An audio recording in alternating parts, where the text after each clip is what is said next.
ভয়ঙ্কর সময় আরেক জঙ্গলে বজ্রপাতের মধ্যে শুরু হলো এক মহাযোদ্ধার গল্প, যে ছিল ভক্ত, যোদ্ধা, প্রেমিক, আর শেষে পরিণত হলো কিংবদন্তিতে।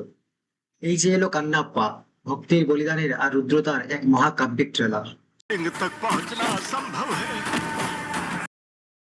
প্রথম দৃশ্যে এক জঙ্গলের ভেতর ধুলো, আগুন আর শঙ্খধ্বনির মাঝে হেঁটে আসছেন তিনি।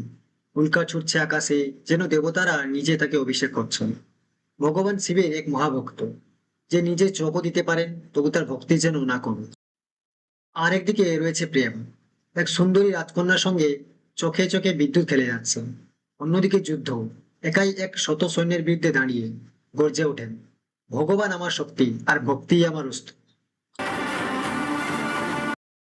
অ্যাক্টর বিষ্ণু মঞ্চু যেন একেবারে ডুবে গেছেন কান্নাপা চরিত্রে।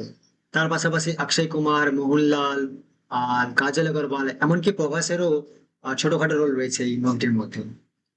তবে এখানে আমরা দেখতে পাই বিষ্ণু মঞ্চুর চোখেই সেই ভক্তির আগুন, শরীরে যুদ্ধের তেজ আর সংলাপে অদম্য আত্মবিশ্বাস।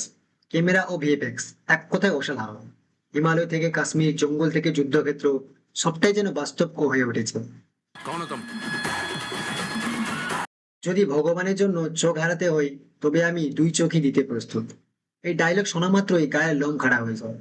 ব্যাকগ্রাউন্ড মিউজিকে রুদ্রতাণ্ডবের ঝোড়, শাস্ত্রীয় আর আধুনিকের অনবদ্য মিশ্রণ। এই ট্রেলার শুধু সিনেমার ঝলক নয়, এ এক আধ্যাত্মিক অভিযান। যারা বাহুবলী, কান্তারা ভালোবেসেছেন, তাদের জন্য কান্নাপা হতে চলেছে এক নতুন ইতিহাস। বলে রাখা ভালো, এই সিনেমা শুধু চোখ নয়, হৃদয়ের ভক্তিকেও কাঁপিয়ে দেবে। তাহলে আজকের মতো আসছি বন্ধুরা। অবশ্যই আপনারা কমেন্ট করবেন আপনাদের এই ট্রেলারটি কেমন লেগেছে।